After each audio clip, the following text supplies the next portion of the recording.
And it struck me deep in my soul. I am safe here. I am connected here. I have value here, and I am seen here. Hi there, welcome to Sunny with a Chance of Chaos. I'm Lindsay, your host, and I'm so glad you're here. So grab a coffee, get comfy, and get ready for a little bit of chaos and a whole lot of sunshine.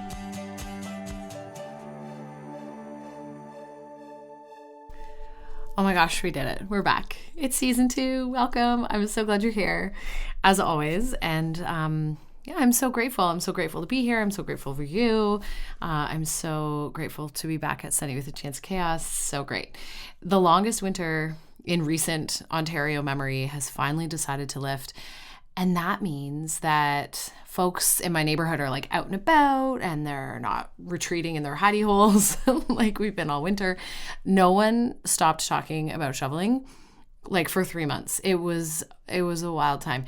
And now the sun is out. And it really seemed like a great time to talk about being in connection and being in community. It seemed appropriate to start season 2 by leapfrogging off a theory I came up with during a previous episode from season 1. This is like the Frasier to Cheers. You might remember episode 13, the 5 types of connection or the 5 types of intimacy. During that episode, I talked about how we need so many different types of connection in order to be whole and complete in our relationships. I discussed the 5 types of intimacy that we seek in various relationships, but one conclusion I came to was this. Our romantic partner, if we have one, or even one single friend, cannot be our everything. We sometimes need to find these connections in a variety of relationships as well. Here's what I said in episode 13. Maybe those intimacies that are lacking in your partnership can be fulfilled for you in other areas of your life. This is why we build networks and friendships and communities. I've decided it takes a village to raise a middle-aged woman. Well, this concept really resonated with people. I had a lot of comments and direct messages and text messages from friends about this idea. A few folks decided that we actually need t-shirts that say this. It just straight up on the shirt, it just says, it takes a village to raise a middle-aged woman. I'm sorry, I didn't make t-shirts. In lieu of t-shirts, I offer you an episode dedicated to the sense of community and connection that is absolutely imperative for survival for humans. Human beings have evolved to be in connection with one another. In fact, we wouldn't have survived as a species without it. Living and working and growing together is what has allowed humans to survive as long as we have. We're wired for connection, and dare I say, we're wired for secure attachment to others. That's a topic for another episode, but it seems to me that there wasn't a society on the planet that has ever lived completely, its inhabitants have lived completely independently. Very few animals thrive solo either. And somehow, here we are, through the invention of single-family housing and automatic garage door openers, we have devolved away from communal living and towards more solitary life. Now, this is not the case for everyone, I'm aware. I know that many people live in community within their homes, whether it's with friends or boarders or partners or siblings or elders. And for those who do live alone or who single parent, I know that there are many who've created babysitting swaps and communal dinners and weekly gatherings or just support nets in general. These types of connections and community building efforts are in line with the way humans were designed to live, authentically and unafraid to ask for what they need from their loved ones, leaning on each other without expectation of reimbursement, sort of a doors and hearts open kind of way of life. Have you ever noticed how much time and effort people put into zhuzhing up their backyards? I've seen some really, really beautiful ones, and I really enjoy hanging out in them, especially poolside, like with a beer in my hand. But I don't want to be there alone. I want to be there with my people. I also noticed in most suburban towns, at least the one I live in, people don't spend a lot of time in their front yard. They often drive into their garage, close the door, and disappear. I recently moved into a new neighborhood a couple years ago, and one of the things on my list of must-haves was a front porch. I always wanted a covered front porch where I could sit and watch a thunderstorm or read a book and watch the world go by.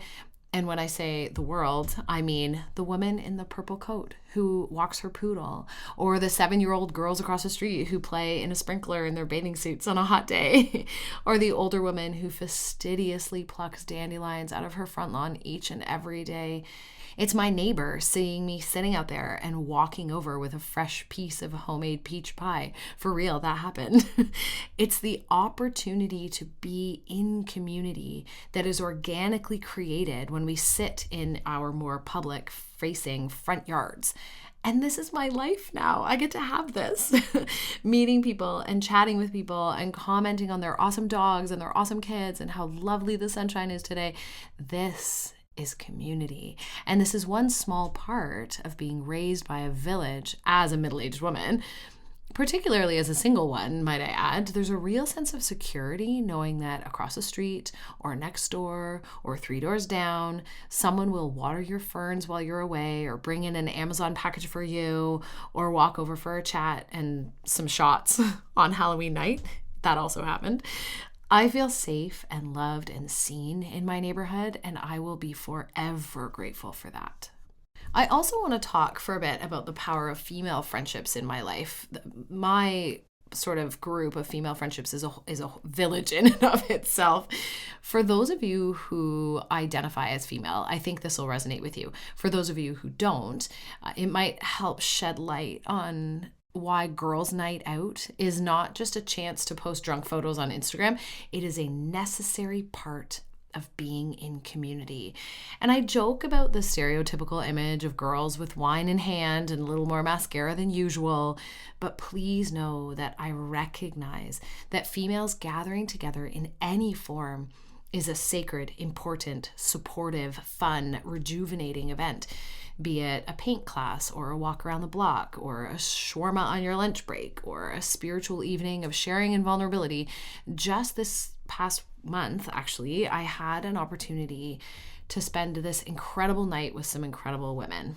We went out axe throwing. I know, super stereotypical girls' night out. We thought we were so badass throwing axes. I'm totally pigeonholing girls' night out here, but anyway. Then afterwards, we all went back to one woman's house. And for the longest time, we just stood around the kitchen island eating chips and popcorn and candy and laughing about how much we used to worry about being judged for eating habits like that when we were younger. Later on, we all piled in the hot tub, and there was a moment sitting there together, laughing and sharing stories with cold cheeks and warm hearts. And it struck me deep in my soul, I am safe here. I am connected here. I have value here, and I am seen here. And I had this rush of all kinds of good neurochemicals, and I felt so full and so whole. I mean, I was full. I ate so much popcorn, but my heart was so full and I felt so whole. It was incredible. And then, this is the crazy part, the next morning I woke up and I still had that feeling. My soul was still full. My heart was still full. I still felt seen, and I still felt heard and loved and connected, even in the direct absence of these people. The hit I received from the connection and the village I had been a part of the night before lasted long into the day and the rest of the week. It became a part of me. I can't think of another weekend event that has the same effect on me than hanging out with a group of incredible women. Going to a bar, a movie, a show, a concert, a fancy dinner, a date, even a really, really good date.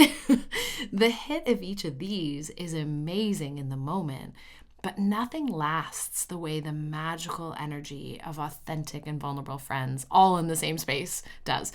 I got really curious about this, so I did a little bit of research for you. So guess what? There is actual science behind this. Actual science. In a study out of UCLA in 2002, it was discovered that there are actual healing properties to being in female friendships. It involves the release of a hormone called oxytocin. It's also known as like the love hormone, which plays a role in social bonding and in emotional attachment. I'll quote from the study here. It seems that when the hormone oxytocin is released as part of the stress responses in women, it buffers the fight or flight response and encourages her to gather with other women instead of fight or instead of flee.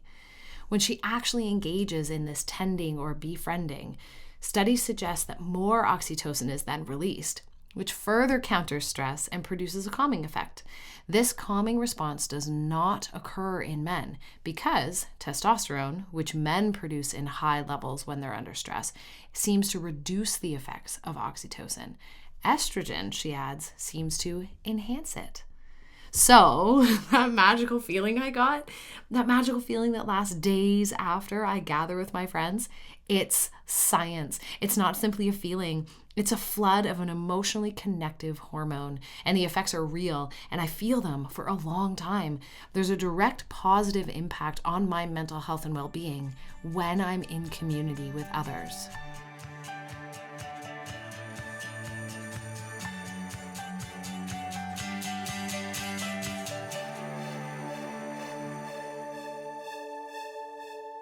There are 1,000 reasons why it is good for human beings to place ourselves in community and allow ourselves to be raised by a village.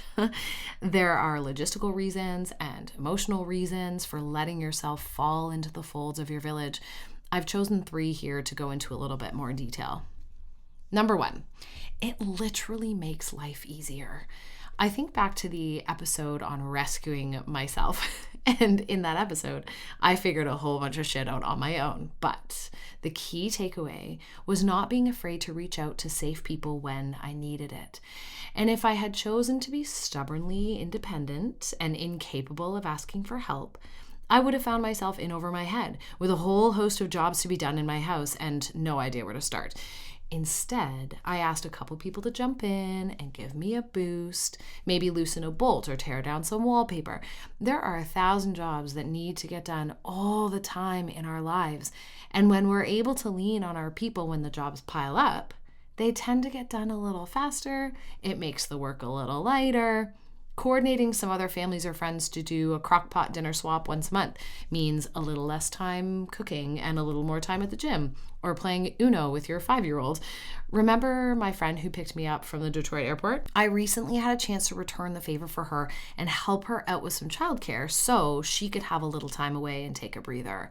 There was no expectation on her end of me reciprocating that help. It's just what we do for each other.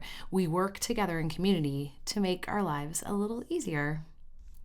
Number 2, it makes life more joyful.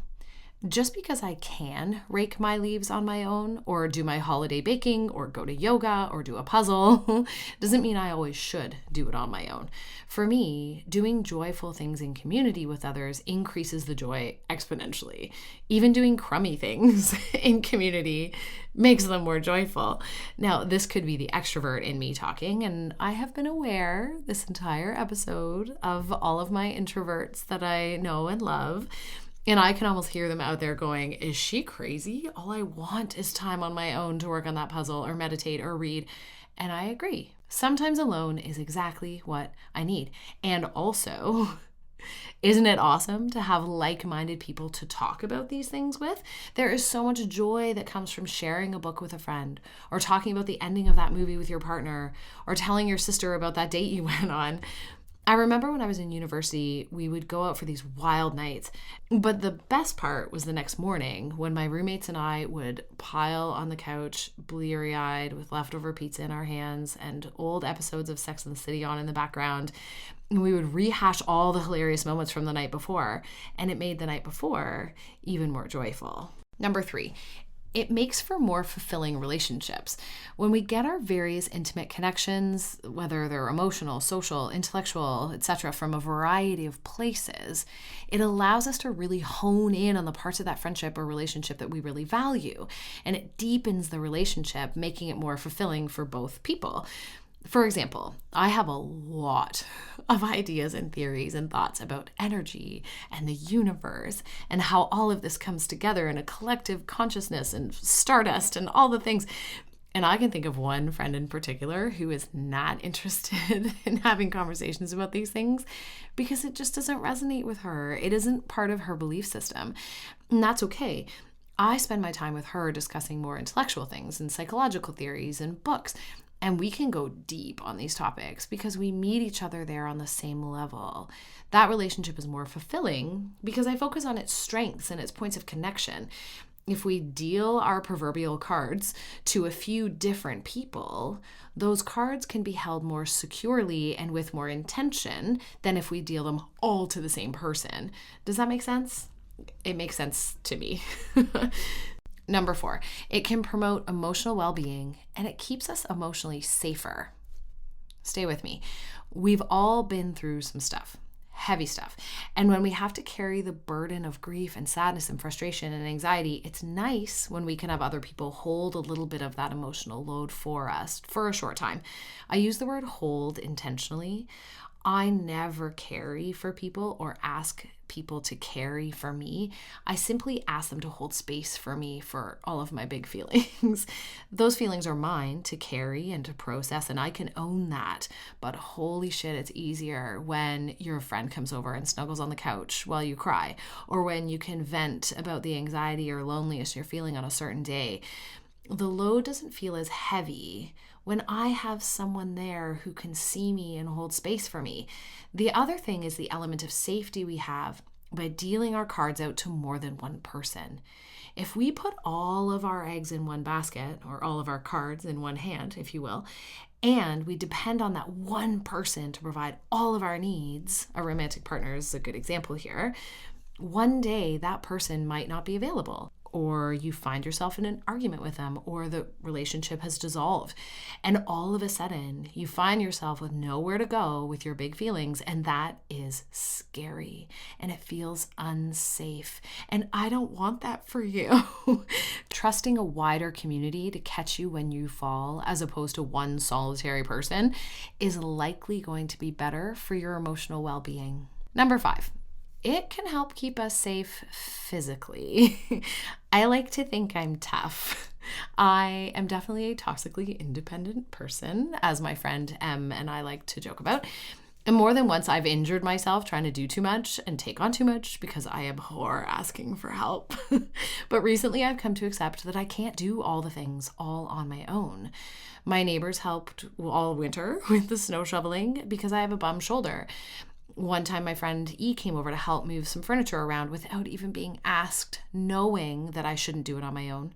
Another friend popped by with chili and bread on Christmas Eve this past year. I was so sick I couldn't attend family dinner, and I'm pretty sure if she hadn't come with chili and bread, I would have eaten shortbread cookies for dinner. Physical support from our community can be extremely helpful in those particular moments of need, but it goes even further than that. Check this out. A few years ago, the Surgeon General put out an advisory on loneliness in the US. Loneliness is an epidemic in North America currently, one with dire consequences. And I do recognize that this is US data and US research. However, we are aware that in North America, we're sort of all suffering from the same loneliness epidemic. Loneliness and a lack of connection can increase the risk for premature death to levels comparable to smoking 15 cigarettes a day, including 29% increased risk of heart disease, 32% increased risk of a stroke, and a 50% increased risk of developing dementia for older adults. Wild, right? This goes back to what I was saying earlier. We're just more likely to literally survive if we live in community and safe connection with others. I understand that not everyone wants to live in everyone's back pocket or backyard or front porch for that matter, but I also know that we have an opportunity to be raised and raised up by the folks around us in a lot of different ways. Perhaps this spring, consider sitting on your front lawn or on your front porch instead of in your backyard. Just give it a try, see what happens.